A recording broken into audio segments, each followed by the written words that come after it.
Hello friends, स्वागत है आप सभी का आपके अपने यूट्यूब चैनल तरुण स्टडी क्लासेस पर। दोस्तों, आज के इस वीडियो में हम रेलवे ग्रुप डी के एग्जाम के लिए या फिर एनटीपीसी सीबीटी एग्जाम के लिए या फिर जिस भी एग्जाम के लिए आप तैयारी कर रहे हैं, तो यहाँ पर साइंस के मोस्ट इंपोर्टेंट क्वेश्चन को हम इस वीडियो में करेंगे, जो आपके बार बार एग्जाम में पूछे जा गए हैं या फिर आगे पूछे जाने की संभावना है। तो ऐसे प्रश्न को इस वीडियो में देखेंगे। दोस्तों, आपको पता होगा कि रेलवे के एग्जाम या फिर किसी भी एग्जाम है जो कि अधिकतर प्रश्न प्रीवियस ईयर से ही पूछे जाते हैं, क्योंकि यहाँ पर एग्जाम में जो भी होते थे तो प्रीवियस ईयर से जो कुछ ना कुछ हिंट लेते हैं। तो इस वजह से यहाँ पर प्रीवियस ईयर के जितने भी क्वेश्चन पूछे गए हैं वो करना थोड़ा इंपॉर्टेंट हो जाता है। चलिए शुरू करते हैं आज के वीडियो को आप लोग कंप्लीट देखिएगा। चैनल पर अगर पहली बार आए हैं तो चैनल को सब्सक्राइब करके और आने वाले बेल नोटिफिकेशन को भी ऑन कर लीजिएगा। चलिए शुरू करते हैं। तो देख सकते हैं यहाँ पर पहला प्रश्न जो कि आपके सामने यहाँ पर स्क्रीन पर दिखाई दे रहा होगा, और देख सकते हैं कि ये सभी प्रश्न जो कि प्रीवियस एग्जाम में पूछा गया, जैसे कि यहाँ पर देख सकते हैं। पहला प्रश्न है कि कार्य का मात्रक क्या होता है। दोस्तों, आपको पता होगा कार्य का मात्रक क्या होता है, तो जूल होता है। चलिए नेक्स्ट क्वेश्चन देखते हैं। हम यहाँ पर थोड़ा फास्ट रिवीजन करेंगे ताकि आपको यहाँ पर कम समय में ज़्यादा क्वेश्चन तैयारी हो सके। यहाँ पर प्रकाश वर्ष किसकी इकाई है, याद रखना है कि ये प्रकाश वर्ष की दूरी की इकाई है, याद रखिएगा। अगला क्वेश्चन है कि बल की अस्थायी मात्रक क्या है, याद रखिएगा। बल की अस्थायी मात्रक जो होता है वो क्या होता है, तो वो न्यूटन होता है। ऑप्शन नंबर बी यहाँ पर जो कि राइट आंसर हो जाएगा क्वेश्चन नंबर 3 के लिए। नेक्स्ट क्वेश्चन देखते हैं। क्वेश्चन नंबर 4 यहाँ पर जो कि यहाँ पर मिलान करने वाला है। चलिए यहाँ पर थोड़ा सा स्क्रॉल करते हैं इसको और तब आपको दिखाते हैं। यहाँ पर सूची 1 और सूची 2 यहाँ पर जो कि दिखाई दे रहा है, और आपको यहाँ पर इसका सही आंसर जो कि बताना है कौन सा इसका सही आंसर हो जाएगा। इसका सही आंसर ऑप्शन नंबर सी हो जाएगा, यानी कि एक का क्या हो जाएगा, एक का यहाँ पर 3 हो जाएगा। तो हम यहाँ पर मिला देते हैं। आप यहाँ पर देख लीजिएगा, यहाँ पर उच्च वेग जो कि मैक का होता है, फिर यहाँ पर डायरेक्ट यहाँ पर आप इसका जो कि यहाँ पर देख सकते हो तरंग दैर्घ्य एंगस्ट्रम होता है, और दाब का जो कि मतलब पास्कल होता है, और फिर यहाँ पर ऊर्जा का जो कि जूल होता है। फिर यहाँ पर सीधा सीधा जो कि यहाँ पर मेंशन किया आप यहाँ पर देख सकते हैं ऑप्शन नंबर सी में जो कि यहाँ पर सीधा दिया गया है, जो कि यहाँ पर सही आंसर हो जाए क्वेश्चन नंबर 4 के लिए। चलिए नेक्स्ट यहाँ पर देखते हैं क्वेश्चन नंबर 5 यहाँ पर जो कि यहाँ पर ये बयान करने वाला ही है, और यहाँ पर ये भौतिक राशि और नीचे उसकी जो कि यहाँ पर इकाई यानी कि मात्रक वहाँ पर दिया गया है। इसमें भी आपको यहाँ पर सेम प्रश्न है और आपको यहाँ पर ऐसे ही मिलाना है। तो यहाँ पर इसका ऑप्शन नंबर ए जो कि करेक्ट हो जाएगा। जैसे कि यहाँ पर दूरी का क्या होता है, तो प्रकाश होता है, अभी मैंने आपको बताया था। फिर यहाँ पर पदार्थ की मात्रा, तो पदार्थ की मात्रा क्या होता है, याद रखिएगा। इसका जो कि यहाँ पर ऑप्शन नंबर ये यानी कि मोल हो जाएगा। फिर यहाँ पर विद्युत आवेश की मात्रा, तो विद्युत आवेश की मात्रा क्या हो जाएगा, याद रखिएगा कि जो कि यहाँ पर गुलाम हो जाएगा। और यहाँ पर ऊर्जा का मात्रा क्या होता है, यहाँ पर वाट घंटा। ऑप्शन नंबर यहाँ पर 4 किलो वाट घंटा इस पर आप कह सकते हैं। तो ऑप्शन नंबर ये जो कि यहाँ पर इसका राइट आंसर था क्वेश्चन नंबर 5 के लिए। चलिए नेक्स्ट यहाँ पर देखते हैं क्वेश्चन नंबर 6 जो कि यहाँ पर मिलान करने वाले। ये क्वेश्चन काफ़ी ज़्यादा इंपॉर्टेंट हो जाता है, क्योंकि यहाँ पर ये एक प्रश्न का अगर आप तैयार कर लेते हैं तो इससे जो कि 3 से 4 प्रश्न आपके बन जाते हैं और 4 प्रश्न आपको कंप्लीट हो जाते हैं। तो क्वेश्चन नंबर 6 के लिए यहाँ पर जो कि right answer option number D हो जाएगा। आप चाहें तो वीडियो को रोक कर और खुद से भी यहाँ पर नोट भी कर सकते हैं। ये भौतिक राशि है और फिर यहाँ पर इकाई है। तो इस तरह के ऑप्शन नंबर डी जो कि यहाँ पर याद रखिएगा, इसका राइट आंसर हो जाएगा क्वेश्चन नंबर 6 के लिए। तो डी में यहाँ पर जो यहाँ पर ये दिया गया है कि एक का चार्ज, जैसे कि यहाँ पर त्वरण का क्या होगा, तो यहाँ पर मीटर प्रति सेकंड स्क्वायर हो जाएगा। फिर यहाँ पर बल का क्या हो जाएगा, तो बल का याद रखिएगा, बल का जो मात्रक होता है वो न्यूटन होता है। और फिर यहाँ पर कृति कार्य का क्या होता है, याद रखिएगा। इसका राइट आंसर जल जूल हो जाएगा। और आवेग का क्या हो जाएगा, यहाँ पर न्यूटन प्रति सेकंड हो जाएगा। चलिए अगला प्रश्न यहाँ पर देखते हैं क्वेश्चन नंबर 7 यहाँ पर। क्वेश्चन नंबर 7 जो कि आपके सामने है कि एक खगोलीय इकाई संबंधित है, तो वो किससे संबंधित है। आपको यहाँ पर वीडियो को रोक आप चाहे तो खुद से भी आंसर करने का प्रयास करिएगा। तो यहाँ पर इसका राइट आंसर जो ऑप्शन नंबर ए हो जाएगा, सूर्य एवं पृथ्वी के बीच की दूरी से, याद रखिएगा। चलिए नेक्स्ट क्वेश्चन देखते हैं कि पारसेक किसकी इकाई है। तो याद रखिएगा पारसेक किसकी इकाई है, तो पारसेक जो इकाई होती है वो दूरी की होती है, याद रखिएगा। सबसे लंबी दूरी की अगर पूछे तो आप याद रखिएगा प्रकाश वर्ष होता है। और यहाँ पर पारसेक किसकी इकाई है, तो पारसेक भी दूरी की ही इकाई होती है, याद रखिएगा। चलिए नेक्स्ट क्वेश्चन देखते हैं क्वेश्चन नंबर 9 यहाँ पर कि निम्नलिखित में से कौन सा एक जो कि यहाँ पर सुमेलित नहीं है, यानी कि यहाँ पर 3 जो कि सही है और एक यहाँ पर गलत है, तो आपको बताना है। यहाँ पर देख सकते हैं डेसिबल क्या होता है, डेसिबल ध्वनि की तीव्रता, ये सही है। फिर यहाँ पर जो कि अश्व शक्ति, ये शक्ति की इकाई है। उसके बाद यहाँ पर समुद्री मिली जो कि यहाँ पर नौ संचालकों की दूरी की इकाई है। और फिर यहाँ पर लास्ट में यहाँ पर जो दिया गया सेल्सियस, ये दोस्तों उष्मा की इकाई, देखिए यहाँ पर उष्मा की इकाई नहीं है। तो ये यहाँ पर गलत, ऑप्शन नंबर डी जो कि इसका राइट आंसर नहीं होगा, राइट आंसर हो जाए, क्योंकि यहाँ पर गलत ही पूछ रहा था। चलिए नेक्स्ट यहाँ पर देखते हैं क्वेश्चन नंबर 10 यहाँ पर कि ल्यूवेन किसका मात्रक है। तो याद रखिएगा ल्यूवेन किसका मात्रक है, तो यहाँ पर ज्योति फ्लक्स का साई मात्रक हो जाएगा ल्यूवेन। चलिए नेक्स्ट क्वेश्चन देखते हैं क्वेश्चन नंबर 11 यहाँ पर कि भौतिक मात्रा ज्योति की इकाई क्या है। तो याद रखिएगा ज्योति की इकाई क्या है, ये क्वेश्चन भी मोस्ट इंपोर्टेंट है। तो इसका ऑप्शन नंबर सी याद रखिएगा, यहाँ पर लैक्स हो चुकी, यहाँ पर ज्योति की इकाई हो जाएगा। नेक्स्ट क्वेश्चन चलिए देखते हैं क्वेश्चन नंबर 12 यहाँ पर कि पास्कल किसकी इकाई है। दोस्त ये देख सकते हैं यूपीएससी 2015 और आरआरबी एनटीपीसी 2016 में ये क्वेश्चन जो कि रिपीट हुआ है, आगे भी हो सकता है कि ये क्वेश्चन रिपीट हो। तो याद रखना है पास्कल किसकी इकाई, ये क्वेश्चन मोस्ट इंपोर्टेंट है। तो याद रखिए ये दाब की इकाई है। अगला क्वेश्चन देखिएगा कि कैंडला किसके मात्रक है। तो याद रखिएगा कैंडला जो ज्योति फ्लक्स का सही मात्रक होता है। ऑप्शन नंबर ए जो कि इसका राइट आंसर होगा क्वेश्चन नंबर 13 के लिए। अगला देखिए प्रश्न संख्या 14 यहाँ पर कि ऊर्जा ऊर्जा की अस्थायी मात्रा क्या होता है। याद रखिए ऊर्जा की अस्थायी मात्रा क्या होता है, तो जूल होता है। नेक्स्ट क्वेश्चन देखिएगा कि चुंबकीय क्षेत्र की माप की इकाई क्या होता है। तो याद रखिए चुंबकीय क्षेत्र की माप की इकाई क्या होता है, तो टेस्ला होता है। अगला क्वेश्चन दोस्तों यहाँ पर देखिएगा क्वेश्चन नंबर 16 कि हर्ट्ज तो ये क्या मापने की इकाई है। ये क्वेश्चन मोस्ट इंपोर्टेंट है, याद रखिएगा। हर्ट्ज क्या मापने की इकाई है, तो ये तरंग की आवृत्ति मापने की इकाई है। या फिर आप यहाँ पर हर्टल जो कि यहाँ पर 20 हर्टल तक भी यहाँ पर देखते होंगे कई क्वेश्चन जो कि पूछा जाता है कि कितने हर्टल तक जो कि आप सुन सकते हैं, तो 20 से लेकर 20,000 हर्टल तक जो कि आप सुन सकते हैं। नेक्स्ट क्वेश्चन यहाँ पर देखिएगा कि विद्युत मात्रा की इकाई क्या है। तो याद रखिए विद्युत मात्रा की इकाई क्या है, तो ये एम्पियर हो जाएगा। अगला क्वेश्चन यहाँ पर देखिएगा कि एसआई पद्धति में लेंस की शक्ति की इकाई क्या है। तो याद रखिएगा एसआई पद्धति में लेंस की शक्ति की इकाई क्या है, तो डायोप्टर हो जाएगा। याद रखिएगा। नेक्स्ट क्वेश्चन देखिएगा कि ध्वनि की तीव्रता मापने की इकाई क्या है। तो याद रखिएगा कि डेसिबल जो कि यहाँ पर ध्वनि की तीव्रता मापने की इकाई हो जाएगा। नेक्स्ट क्वेश्चन यहाँ पर देखिए क्वेश्चन नंबर 20 यहाँ की एम्पियर क्या मापने की इकाई है। ये क्वेश्चन मोस्ट इंपोर्टेंट होता है कि एम्पियर क्या मापने की इकाई है। तो याद रखिएगा कि यहाँ पर जो कि करंट यानी कि विद्युत धारा मापने की ये इकाई है, जिसको इंग्लिश में करंट यहाँ पर ऑप्शन दिया गया है, जो कि यहाँ पर राइट आंसर हो जाएगा। चलिए नेक्स्ट यहाँ पर देखते हैं क्वेश्चन नंबर 21 यहाँ पर यंग प्रत्यास्था गुणांक का एसआई मात्रक क्या होता है। याद रखिएगा यंग इसका राइट आंसर जो ऑप्शन नंबर सी हो जाएगा न्यूटन प्रति मीटर स्क्वायर। दोस्तों आपको अगर वीडियो पसंद आ रहा है तो वीडियो को ऊपर लाइक करिएगा, अपने दोस्तों में शेयर करिएगा। अगर आप इस चैनल पर पहली बार आ रहे हैं तो चैनल को सब्सक्राइब कर लीजिएगा, यहाँ पर इसी तरह की वीडियो आपको मिलते रहेंगे। नेक्स्ट क्वेश्चन यहाँ पर क्वेश्चन नंबर 22 यहाँ पर कि निम्नलिखित में से तापमान की एसआई इकाई क्या है। तो याद रखिएगा तापमान की एसआई इकाई क्या है, तो वहाँ पर ऑप्शन नंबर बी याद रखिएगा केल्विन होता है। अगला प्रश्न यहाँ पर देखिएगा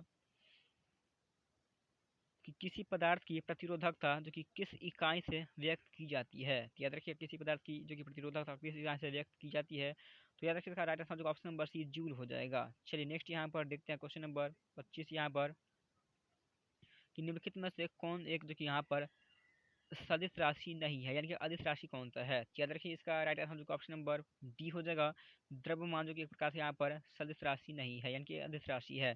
नेक्स्ट क्वेश्चन देखते हैं कि अदिश राशि कौन सा है। तो अदिश राशि याद रखिए कौन सा है, यहाँ पर जो पूछा गया है, तो ऊर्जा भी एक प्रकार से अदिश राशि है।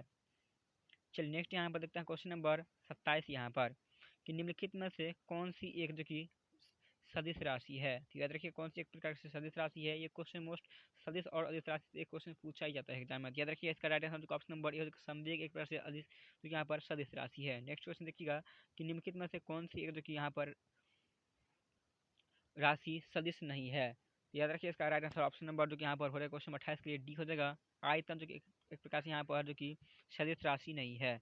चलिए नेक्स्ट यहाँ पर देखते हैं क्वेश्चन नंबर 29 यहाँ पर कि निम्नलिखित में से सदिश राशि कौन सा है। याद रखिएगा कि सदिश राशि कौन सा है, तो ऑप्शन नंबर ए जो कि यहाँ पर वेग एक सदिश राशि है। अगला क्वेश्चन देखिएगा कि निम्नलिखित में से कौन एक जो कि व्युत्पन्न परिमाण नहीं होता है। तो याद रखिए इसका right answer option number B हो जाएगा द्रव्यमान, जो कि व्युत्पन्न परिमाण नहीं होता है। अगला प्रश्न यहाँ पर देखिएगा क्वेश्चन नंबर 31 यहाँ पर कि त्वरण ज्ञात करने का जो कि सही सूत्र क्या यानी कि फार्मूला क्या होता है। तो याद रखिए इसका right answer option number A हो जाएगा ए बराबर म्यू माइनस यू बटे टी। याद रखिएगा ऑप्शन नंबर ए जो कि इसका राइट आंसर हो जाएगा क्वेश्चन नंबर 31 के लिए। अगला प्रश्न यहाँ पर देखिएगा और ये सभी क्वेश्चन आपके जो कि एग्जाम में पूछे गए हैं। क्वेश्चन नंबर 32 यहाँ पर देखिएगा कि पदार्थ के संवेग और वेग के अनुपात से कौन सी भौतिक राशि प्राप्त की जाती है। तो याद रखिएगा इसका राइट आंसर जो कि ऑप्शन नंबर सी हो जाएगा ये द्रव्यमान ज्ञात किया जाता है। अगला प्रश्न यहाँ पर देखिएगा फलांक के अक्षर में किसका आयाम होता है। तो याद रखिए इसका right answer option number C हो जाएगा ये कोणीय गति का हो जाएगा। अगला प्रश्न यहाँ पर देखिएगा कि एक लड़की जो कि यहाँ पर झूले पर बैठी स्थिति में झूला झूल रही है, उस लड़की के खड़े हो जाने पर जो कि दोलन दोलन आवर्तकाल पर क्या प्रभाव पड़ेगा। तो याद रखिए इसका राइट आंसर जो कि ऑप्शन नंबर ए हो जाएगा यानी कि कम हो जाएगा। अगला प्रश्न यहाँ पर देखिएगा कि घूर्णन करती हुई जो कि एक गोल मेज पर अचानक एक लड़का आकर बैठ जाता है, तो मेज के कोणीय वेग पर क्या प्रभाव पड़ेगा। तो याद रखिए मेज के कोणीय वेग पर क्या प्रभाव पड़ेगा, तो जो कि कम हो जाएगा। अगला प्रश्न यहाँ पर देखिए क्वेश्चन नंबर 36 यहाँ पर कि यदि किसी चलती हुई वस्तु के वेग को दोगुना कर दिया जाए तो उसका तो यहाँ पर क्या परिवर्तन होगा। तो याद रखिएगा अगर किसी चलती हुई वस्तु के वेग को दोगुना कर दिया जाएगा उस पर क्या प्रभाव पड़ेगा, तो वो जो कि यहाँ पर गतिज ऊर्जा 4 गुनी हो जाएगी उसका। चलिए नेक्स्ट यहाँ पर देखते हैं क्वेश्चन नंबर 37 यहाँ पर कि किसी पिंड के द्रव्यमान तथा भार में अंतर होता है क्यों, तो क्यों होता है। ये आपसे पूछा गया कि किसी भी जो कि पिंड के द्रव्यमान तथा भार में अंतर होता है कि क्यों अंतर होता है। तो याद रखिए इसका right answer option number B हो जाएगा लेकिन द्रव्यमान जो कि स्थिर रहता है जबकि भार परिवर्तनीय होता है, इसलिए यहाँ पर जो कि यहाँ पर वो बदल जाता है। नेक्स्ट क्वेश्चन यहाँ पर देखिए क्वेश्चन नंबर 38 यहाँ पर क्वेश्चन नंबर 38 यहाँ पर देखिएगा कि किसी जो कि यहाँ पर किसी भी स्थिर या गतिशील वस्तु की स्थिति और दिशा में तब तक कोई परिवर्तन नहीं होता है जब तक कि उस पर कोई बाह्य बल सक्रिय ना हो। यह किसका नियम है? तो याद रखिए क्वेश्चन नंबर 38 का जो कि यहाँ पर right answer option number A हो जाएगा। यह न्यूटन का जो कि गति विषयक प्रथम नियम है, यानी कि जड़त्व का नियम भी इसे आप बोल सकते हैं। चलिए नेक्स्ट यहाँ पर देखते हैं क्वेश्चन नंबर 39 यहाँ पर कि किसी जो कि असंतुलित बल द्वारा किसी पिंड से उत्पन्न त्वरण है तो वो क्या है? याद रखिएगा क्वेश्चन नंबर 39 के लिए ऑप्शन नंबर जो कि बी हो जाएगा कि बल के अनुक्रमानुपाती होता है। अगला प्रश्न यहाँ पर देखिए क्वेश्चन नंबर 40 यहाँ पर कि न्यूटन की गति के तीसरे नियम के अनुसार क्रिया तथा प्रतिक्रिया में संबंध वो बल को क्या चाहिए? तो याद रखिए इसका जो कि right answer option number C हो जाएगा, यानी कि हमेशा भिन्न भिन्न वस्तुओं पर लगे होने चाहिए। ऑप्शन नंबर सी जो कि इसका राइट आंसर है क्वेश्चन नंबर 40 के लिए। नेक्स्ट यहाँ पर देखिए क्वेश्चन नंबर 41 यहाँ पर कि प्रत्येक क्रिया के बराबर व विपरीत दिशा में एक प्रतिक्रिया होती है, यह किसने कहा था? यानी कि कौन सा नियम है? याद रखिएगा ये जो कि यहाँ पर न्यूटन का तृतीय नियम के अंतर्गत आता है। ऑप्शन नंबर सी जो कि ये न्यूटन का जो कि गति विषयक तृतीय नियम हो जाएगा। चलिए नेक्स्ट यहाँ पर देखते हैं क्वेश्चन नंबर 42 कि जल में तैरना जो कि न्यूटन की गति के किस नियम के कारण संभव है? याद रखिएगा इसका राइट आंसर ऑप्शन नंबर जो कि सी हो जाएगा, जो कि तृतीय नियम के अंतर्गत। ऑप्शन नंबर सी इसका राइट आंसर हो जाएगा, तृतीय नियम याद रखिएगा। अगला प्रश्न देखिएगा कि कोई पिंड तब तक विरामावस्था में ही बना रहेगा जब तक उस पर कोई बाह्य बल कार्य नहीं करता है। तो ये किसका कथन है? याद रखिएगा ये किसका कथन, ये क्वेश्चन भी एग्जाम के लिए मोस्ट इंपोर्टेंट है, ये न्यूटन का जो कि द्वारा कहा गया था। चलिए अगला प्रश्न यहाँ पर देखिए क्वेश्चन नंबर 44 यहाँ पर कि बल की परिभाषा आती है न्यूटन के कौन से नियम से? ये प्रश्न आपसे पूछा गया है कि बल की परिभाषा जो आती है, ये एसएससी 2014 में प्रश्न पूछा गया था। याद रखिए इसका right answer option number A हो जाएगा, ये गति के पहले नियम से, यानी कि न्यूटन के जो जड़त्व का नियम था उसमें बताया गया था कि बल की परिभाषा आती है तो वो न्यूटन के प्रथम नियम से। चलिए नेक्स्ट यहाँ पर देखते हैं क्वेश्चन नंबर 45 यहाँ पर कि किसी पिंड के उस गुणधर्म को क्या कहते हैं जिससे वह सीधी रेखा में विराम या एक समान गति की स्थिति में किसी भी परिवर्तन का विरोध करती है? इसका राइट आंसर ऑप्शन नंबर जो कि बी हो जाएगा, यानी कि जड़त्व हो जाएगा। ऑप्शन नंबर बी जो कि इसका राइट आंसर है क्वेश्चन नंबर 45 के लिए। अगला प्रश्न यहाँ पर देखिएगा कि न्यूटन के पहले नियम को भी कहते हैं, तो मैंने आपको अभी बताया था कुछ देर पहले कि न्यूटन के प्रथम नियम को क्या कहते हैं, तो याद रखिएगा कि जड़त्व का नियम भी कहते हैं न्यूटन के प्रथम नियम को। अगला प्रश्न यहाँ पर देखिएगा कि गाड़ी खींचता हुआ जो कि घोड़ा किस बल के कारण आगे बढ़ता है? तो याद रखिए इसका राइट आंसर जो कि ऑप्शन नंबर डी हो जाएगा, ये पृथ्वी द्वारा घोड़े के पैरों पर जो कि आरोपित बल से जो कि आगे की ओर खींचता है। नेक्स्ट प्रश्न यहाँ पर देखिए क्वेश्चन नंबर 48 यहाँ पर कि चलती हुई बस जब अचानक ब्रेक लगती है तो उसमें बैठे यात्री आगे की ओर दिशा में जो कि यहाँ पर गिरते हैं, उसके इसके द्वारा समझाया जा सकता है, तो किसके द्वारा समझाया जा सकता है? तो याद रखिए क्वेश्चन नंबर 48 के लिए ऑप्शन नंबर बी जो कि यहाँ पर ये न्यूटन का पहला नियम इसमें यहाँ पर काम करता है। अगला प्रश्न यहाँ पर देखिएगा कि रॉकेट जो कि किस सिद्धांत पर कार्य करता है? तो याद रखिएगा रॉकेट किस सिद्धांत पर कार्य करता है कि न्यूटन के तृतीय नियम के सिद्धांत पर काम करता है रॉकेट।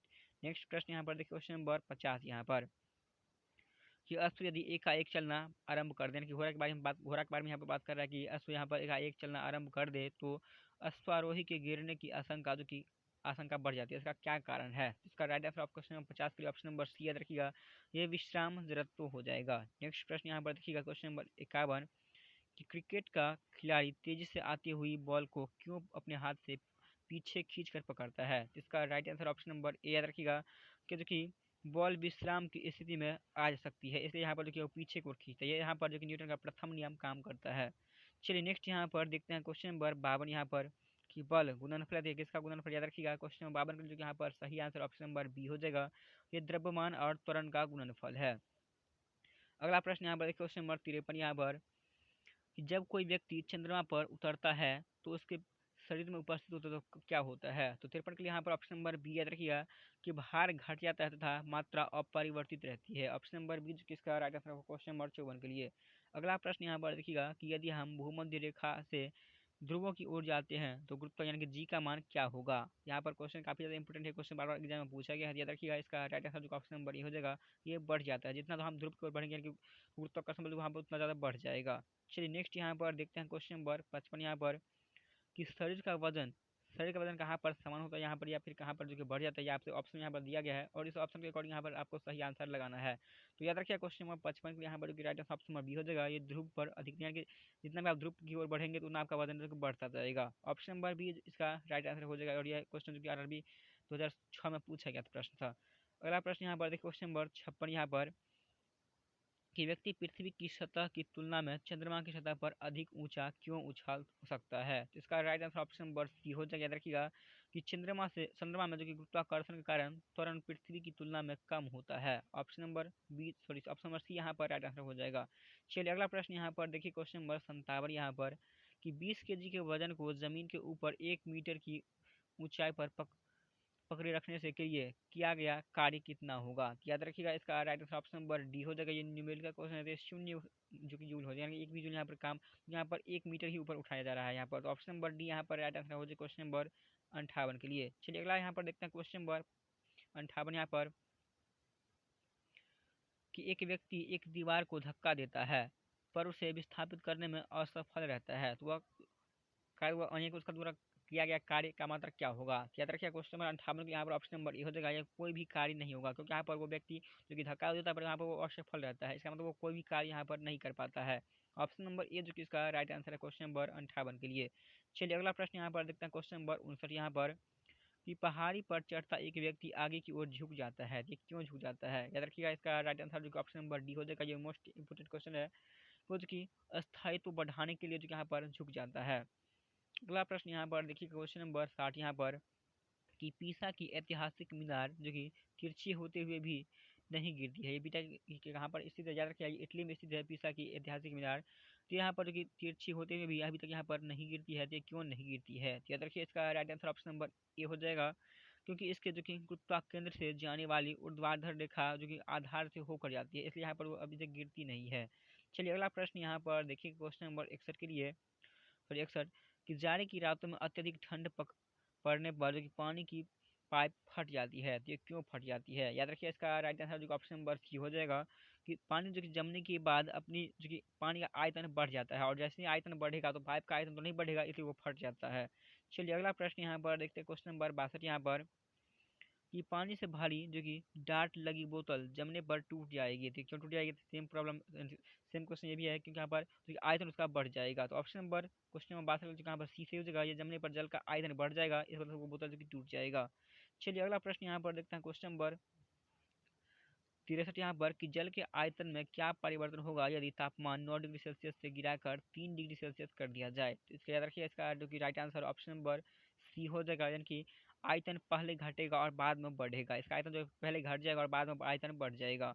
अगला प्रश्न यहाँ पर देखिए क्वेश्चन नंबर 64 यहाँ पर कि एक झील में तैरने वाली इस्पात की नाव के लिए जो कि नाव द्वारा विस्थापित पानी का भार कितना होगा। तो याद रखिएगा क्वेश्चन नंबर 64 के लिए जो कि यहाँ पर right answer option number C हो जाएगा कि नाव के उसके उस भाग के भार के बराबर जो झील के पानी की सतह से के नीचे है।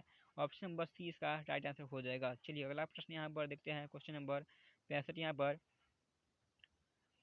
कि किसी कालीन की सफाई के लिए यदि उसे छड़ी से पीटा जाए तो उसमें कौन सा नियम लागू होता है। जैसे कि यहाँ पर देखते होंगे कि गर्दन को जो झाड़ा जाता है उसमें जो कि पीटा जाता है, तो उसमें यहाँ पर कौन सा नियम जो कि लागू होता है। तो याद रखिएगा ऑप्शन नंबर ए वो गति का पहला नियम वहाँ पर यानी न्यूटन का प्रथम नियम वहाँ पर काम करता है। ये क्वेश्चन भी मोस्ट इंपोर्टेंट है। चलिए नेक्स्ट यहाँ पर देखते हैं क्वेश्चन नंबर 66 यहाँ पर कि सड़क पर चलने की अपेक्षा बर्फ पर चलना कठिन है, ये क्यों कठिन है। याद रखिए इसका राइट आंसर जो ऑप्शन नंबर डी हो जाएगा, क्योंकि बर्फ में जो कि सड़क की अपेक्षा घर्षण कम होता है, इसलिए वहाँ पर चलना जो कि बहुत ज़्यादा कठिन होता है और यहाँ पर सलाह दिया जाता है कि आप यहाँ पर पलट पलट कर यहाँ पर चलना चाहिए।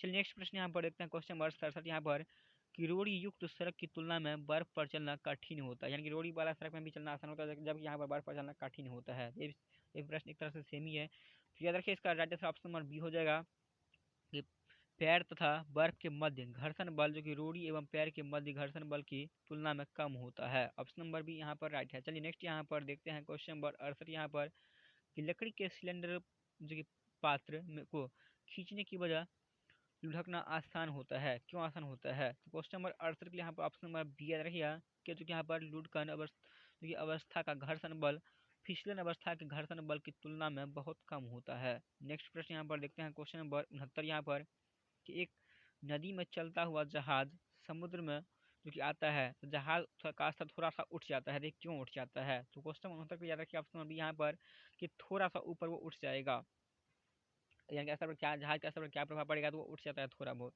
थोड़ा सा। चलिए नेक्स्ट यहाँ पर देखते हैं क्वेश्चन नंबर 70 यहाँ पर कि लोहे की कील जो कि पारे में क्यों तैरती है जबकि पानी में डूब जाती है, यानी कि लोहे की कील जो वो पारे के जो द्रवित होता है उसमें वो तैरता है जबकि यहाँ पर पानी में डूब जाता है, ऐसा क्यों होता है? तो क्वेश्चन नंबर 17 के लिए यहाँ पर याद रखिएगा ऑप्शन नंबर यहाँ पर कि लोहे का घनत्व जो कि पानी से अधिक होता है, और जिसका काफी घनत्व अधिक होगा तो वो नीचे जाएगा, और जिसका घनत्व ज्यादा होगा वो ऊपर जाएगा, जबकि यहाँ पर पारा का घनत्व क्या होता है तो वो पानी से कम होता है। तो सॉरी, पानी से अधिक होता है, तो जो पानी से अधिक होता है तो पारा अंदर में आता है और उसके ऊपर जो कि यहाँ पर लोहा तैरने लगता है। चलिए नेक्स्ट यहाँ पर देखते हैं क्वेश्चन नंबर 71 यहाँ पर कि जब एक ठोस पिंड को पानी में डुबोया जाता है तो उसके भार में ह्रास होती है, ह्रास का मतलब यहाँ पर कमी होता है, तो ह्रास होती है, तो यह ह्रास कितना होता है? तो याद रखिएगा क्वेश्चन नंबर 71 के यहाँ पर ऑप्शन नंबर ए हो जाएगा, यह विस्थापित पानी के भार के बराबर जो कि ह्रास होता है, यानी कि कमी हो जाएगा इसमें। नेक्स्ट प्रश्न यहाँ पर देखिए क्वेश्चन नंबर 72 यहाँ पर कि बर्फ पानी में तैरती है परंतु अल्कोहल में डूब जाती है, तो क्यों डूब जाती है? तो क्वेश्चन नंबर 72 के लिए यहाँ पर ऑप्शन नंबर डी यहाँ पर हो जाएगा कि बर्फ जो कि पानी से हल्की होती है तथा अल्कोहल से भारी होता है, इसलिए यहाँ पर डूब जाता है। नेक्स्ट प्रश्न यहाँ पर क्वेश्चन नंबर 73 यहाँ पर कि स्टील की गोली जो कि पारे में तैरती है क्यों है? यहाँ पर भी ये भी लगभग यहाँ पर सेम ही प्रश्न है, और सेम प्रश्न के कैटेगरी में इसे भी आप रख सकते हैं। तो ऑप्शन नंबर बी याद रखिएगा कि पारे का घनत्व जो कि स्टील की अपेक्षा अधिक होता है, और जिसका भी दोस्तों घनत्व अधिक होगा वो नीचे जाएगा और जिसका कम होगा वो ऊपर रहेगा। अगला प्रश्न यहाँ पर देखिएगा क्वेश्चन नंबर 74 यहाँ पर कि एक लोहे की गेंद जो कि पारा दिया मरकरी, यानी कि जिसको यहाँ पर पारा भी बोलते हैं या फिर मरकरी बोलते हैं, तो ये उसे भारी बाल्टी में गिराई जाती है, तो ये हमारा क्या हो जाएगा? तो क्वेश्चन नंबर 74 यहाँ पर सारे ऑप्शन को पढ़ना होगा, इसका राइट ऑप्शन नंबर बी याद रखिएगा कि यह पार की सतह पर तैरेगी, क्योंकि यहाँ पर इसका घनत्व जो कम होता है, तो ऑप्शन नंबर बी यहाँ पर इसका राइट आंसर हो जाएगा क्वेश्चन नंबर 74 के लिए। नेक्स्ट यहाँ पर देखिए क्वेश्चन नंबर 75 यहाँ पर कि किस तापमान पर जल का घनत्व अधिकतम होता है? तो याद रखिएगा 4 डिग्री सेल्सियस पर जल का घनत्व सबसे अधिक होता है, ऑप्शन नंबर डी यहाँ पर याद रखिएगा। चलिए नेक्स्ट यहाँ पर देखते हैं क्वेश्चन नंबर 76 यहाँ पर कि वस्तु की मात्रा बदलने पर अपरिवर्तित रहेगा, तो वो क्या अपरिवर्तित रहेगा? यहाँ पर याद रखिए घनत्व जो अपरिवर्तित रहेगा, बाकी यहाँ पर आयतन भार और द्रव्यमान बदल जाएगा, लेकिन यहाँ पर घनत्व अपरिवर्तित रहेगा।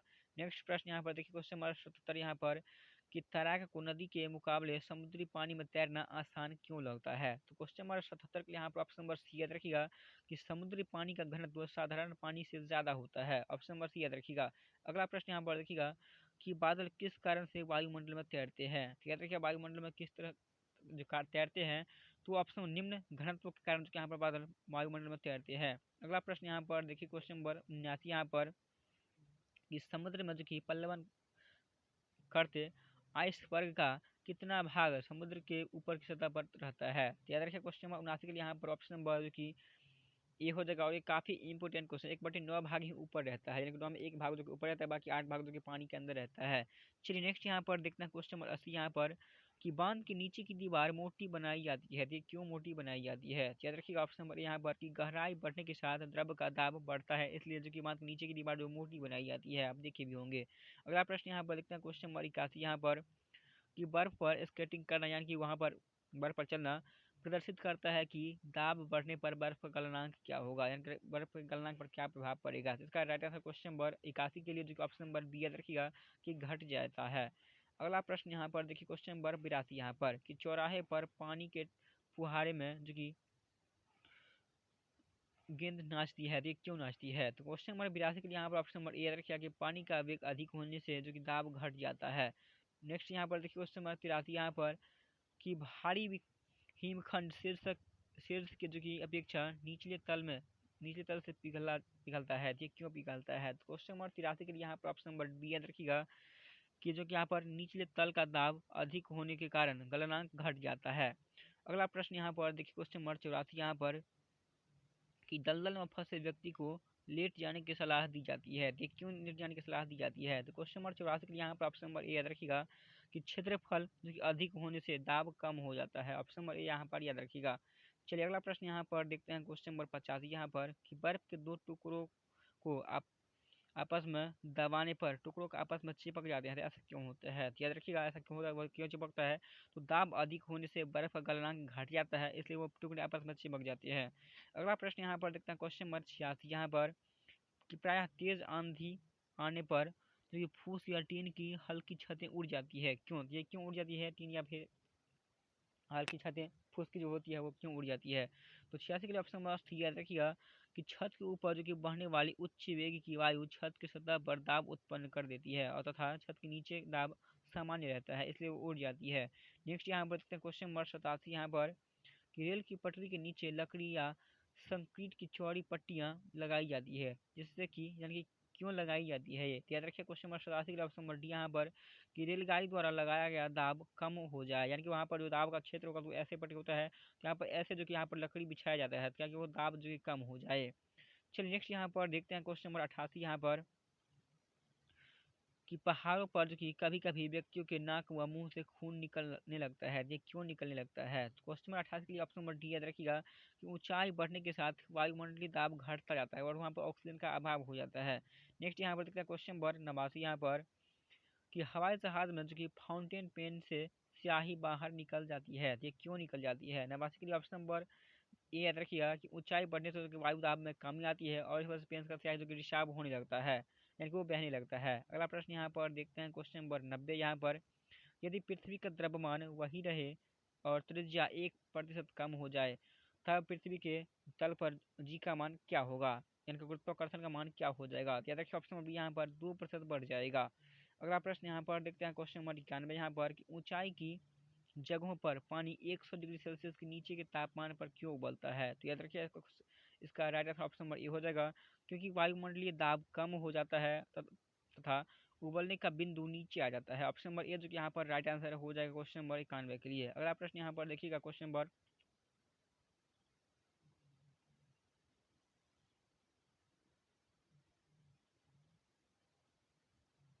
91 यहाँ पर देखिएगा कि ऊंचाई की जगह पर जो कि पानी 100 डिग्री सेल्सियस के नीचे तापमान पर क्यों उबलता है, तो याद रखिए इसका राइट आंसर क्वेश्चन नंबर 91 के लिए ऑप्शन नंबर ए हो जाएगा क्योंकि वायुमंडलीय दाब कम हो जाता है था उबलने का बिंदु जो कि नीचे आ जाता है। ऑप्शन नंबर ए यहाँ पर जो कि राइट आंसर हो जाएगा क्वेश्चन नंबर 91 के लिए।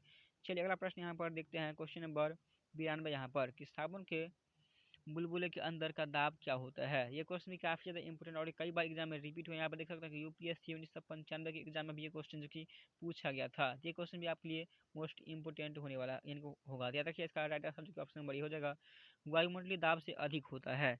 चलिए अगला प्रश्न यहाँ पर देखते हैं क्वेश्चन नंबर 93 यहाँ पर कि हम दलदली सड़कों पर क्यों फिसलते हैं, तो याद रखिएगा ये क्वेश्चन भी इंपोर्टेंट है कि हम दलदली सड़कों पर क्यों फिसलते हैं, तो ये घर्षण की कमी के कारण जो कि यहाँ पर फिसलन महसूस होता है और वहाँ पर गिर भी जाते हैं। अगला प्रश्न यहाँ पर देखते हैं क्वेश्चन नंबर 94 यहाँ पर कि जब बैरोमीटर का पारा अचानक गिर जाए तो यह किस बात का द्योतक होता है, यानी कि किस बात का संकेत देता है वो, तो याद रखिएगा जब बैरोमीटर का जो कि पारा अचानक नीचे की ओर गिर जाए तो याद रखिएगा वो जो कि यहाँ पर आंधी या झंझावात यानी कि आंधी और तूफान की संभावना व्यक्त करता है वहाँ पर। नेक्स्ट प्रश्न यहाँ पर देखते हैं क्वेश्चन नंबर 95 यहाँ पर कि हाइड्रोजन से भरा हुआ जो कि पॉलीथीन एक गुब्बारा पृथ्वी के तल से छोड़ा जाता है तो वायुमंडल की ऊंचाई पर जाने से क्या हो जाता है, तो याद रखिए क्वेश्चन नंबर 95 के लिए ऑप्शन नंबर सी हो जाएगा क्योंकि यहाँ पर गुब्बारे के जो कि आमाप पर जो कि वृद्धि हो जाएगी, याद रखिएगा यहाँ पर आयाम हो जाएगा तो आयाम हो जाएगा, आयाम में वृद्धि हो जाता है। चलिए नेक्स्ट यहाँ पर देखते हैं क्वेश्चन नंबर 95 यहाँ पर कि समतल की अपेक्षा पर्वतों पर सांस लेना क्यों कठिन होता है, ये क्वेश्चन भी मोस्ट इंपोर्टेंट है। याद रखिए इसका राइट आंसर ऑप्शन हो जाएगा कि ऊंचाई के बढ़ने पर वायु दाब घट जाता है और जैसे दोस्तों ऊंचाई आप अपना बढ़ाएंगे तो वायु दाब वहाँ पर कम होगा और ऑक्सीजन की आवश्यकता बढ़ जाती है, इसलिए यहाँ पर जो कि कठिन होता है। अगला प्रश्न यहाँ पर देखते हैं क्वेश्चन नंबर 97 यहाँ पर कि जब 14 वायु दाब मापी जो कि किसी ऊंचे पर्वत पर ले जाया जाता है तो जो कि नलिका में पारा गिर जाता है, ऐसा क्यों होता है। क्वेश्चन नंबर 97 के लिए ऑप्शन नंबर सी याद रखिएगा कि वहां पर जो कि वायुमंडलीय दाब निम्न हो जाता है। चलिए नेक्स्ट यहाँ पर देखते हैं क्वेश्चन नंबर 98 यहाँ पर कि उड़ान के पहले हवाई जहाज दौड़ का मार्ग पर दौड़ाया यानी कि दौड़ मार्ग पर दौड़ाया जाता है, ऐसा क्यों किया जाता है, तो क्वेश्चन नंबर 98 के लिए ऑप्शन नंबर बी याद रखिएगा कि कार्यकारी वायुमंडलीय दाब बढ़ने के लिए, ऑप्शन नंबर बी यहाँ पर राइट आंसर हो जाएगा। अगला प्रश्न यहाँ पर देखिएगा कि हाइड्रोजन से भरा रबर या रबर का गुब्बारा जो कि वायु में ऊपर जाकर फट जाता है, तो क्यों फट जाता है यानी ऊपर जाने पर वो क्यों फट जाता है, तो क्वेश्चन नंबर 99 के लिए ऑप्शन नंबर डी याद रखिएगा कि जो कि यहाँ पर वायु दाब घट जाता है, ऊपर जाते ही वायु दाब घट जाता है और उसमें जो फट जाता है। अगला प्रश्न यहाँ पर देखिएगा प्रेशर कुकर में खाना कम समय में पकता है, कि क्यों कम समय में पक जाता है प्रेशर कुकर में, तो याद रखिए इसका जो कि right answer option number C हो जाएगा अत्यधिक दाब के कारण जो कि उबलने पानी का ताप बढ़ जाता है, इसलिए वहाँ खाना जल्दी पक जाता है। नेक्स्ट यहाँ पर देखिए क्वेश्चन नंबर 101 यहाँ पर कि सूर्य पर ऊर्जा का निर्माण होता है तो किस रूप में होता है। तो याद रखिएगा क्वेश्चन नंबर 101 के लिए यहाँ पर ऑप्शन नंबर बी हो जाएगा कि नाभ के संलयन के द्वारा। याद रखिएगा। और आपसे क्वेश्चन एग्जाम में और भी पूछ जाता है कि सूर्य में कौन सी ऊर्जा होती है। तो ये क्वेश्चन भी आपको याद रखना है। ये हाइड्रोजन और हीलियम होता है। हाइड्रोजन कितना होता है याद रखिएगा कि हाइड्रोजन 71% जो कि सूर्य में होता है, और हीलियम की बात करें तो हीलियम जो कि यहाँ पर 29%, ये भी आपको याद रखना है। ये क्वेश्चन भी एग्जाम में बार बार पूछा जाता है। नेक्स्ट यहाँ पर देखते हैं क्वेश्चन नंबर 102। यहाँ पर सूर्य की ऊर्जा उत्पन्न होती है तो किसके द्वारा उत्पन्न होती है। याद रखिएगा सूर्य की ऊर्जा किसके द्वारा उत्पन्न होती है, तो नाभ के संलयन द्वारा उत्पन्न होती है। चलिए नेक्स्ट यहाँ पर देखते हैं क्वेश्चन नंबर 103। यहाँ पर कि डायनेमो जो कि परिवर्तित करता है तो किस ऊर्जा को किस में परिवर्तित करता है। याद रखिएगा कि डायनेमो जो कि यांत्रिक ऊर्जा को विद्युत ऊर्जा में परिवर्तित करता है। ऑप्शन नंबर सी यहाँ पर राइट है। अगला प्रश्न यहाँ पर देखते हैं क्वेश्चन नंबर 104। यहाँ पर कि प्रकाश जो कि वोल्टेज सेल के प्रयोग से सौर ऊर्जा का रूपांतरण करने से निम्न में से किसका उत्पादन होता है। तो 104 के लिए यहाँ पर ऑप्शन नंबर बी याद रखिएगा कि जो कि विद्युत ऊर्जा का उत्पादन होता है। अगला प्रश्न यहाँ पर देखिएगा जो कि यहाँ पर RRTC या फिर CC यहाँ पर 2003 में ये क्वेश्चन पूछा गया था। देखिए क्वेश्चन नंबर 105 यहाँ पर कि जब हम रबर के गद्दे वाले सीट पर बैठते हैं या गद्दे पर लेटते हैं तो उसका जो कि आकार अपरिवर्तित हो जाता है। ऐसे पदार्थ में क्या पाया जाता है। तो याद रखिए क्वेश्चन 105 के लिए यहाँ पर जो कि right answer option number B हो जाएगा, वो स्थितिज ऊर्जा उसमें जो कि भरा रहता है। चलिए अगला प्रश्न यहाँ पर देखते हैं क्वेश्चन नंबर 106। यहाँ पर कि निम्नलिखित में से किस में गति ऊर्जा नहीं होती है। तो याद रखिए गतिज ऊर्जा किस में नहीं होती है, तो ऑप्शन नंबर डी खींचा हुआ धनुष में जो यहाँ पर गतिज ऊर्जा नहीं होती है। इसमें कौन सी ऊर्जा होती है आपसे एकदम ये भी एग्जाम पूछे कि खींचे हुए धनुष में कौन सी ऊर्जा होती है, तो यहाँ पर स्थितिज ऊर्जा आपको आंसर लगाना है। चलिए नेक्स्ट यहाँ पर देखते हैं क्वेश्चन नंबर 107। यहाँ पर कि जब एक वस्तु की गति दोगुनी हो जाती है तो उसकी जो कि गतिज ऊर्जा क्या, यानी गतिज ऊर्जा पर क्या प्रभाव पड़ेगा गतिज ऊर्जा पर। तो याद रखिए इसका राइट ऑप्शन में बी हो जाएगा, वो 4 गुनी हो जाएगा। जब किसी वस्तु पर जो कि गतिज ऊर्जा और उसकी जो कि वस्तु की गति दुगुनी हो जाती है तो उसकी गतिज ऊर्जा 4 गुनी हो जाती है। तो ये थे आज का मोस्ट इंपोर्टेंट क्वेश्चन। अगर आप ये वीडियो पसंद है वीडियो को लाइक करिएगा। अगर आप चाहते हैं इस सीरीज के नेक्स्ट पार्ट और भी आपको यहाँ पर मिले तो आप यहाँ पर कमेंट जरूर करिएगा। वीडियो को लाइक और शेयर जरूर करिएगा अपने सभी दोस्तों के पास। आपके पास जितने भी स्टडी रिलेटेड ग्रुप होंगे उन सभी ग्रुपों में शेयर करिएगा। अगर पहली बार विजिट कर रहे हैं तो आप चैनल को सब्सक्राइब करके और आने वाले बेल नोटिफिकेशन को ऑन कर लीजिएगा।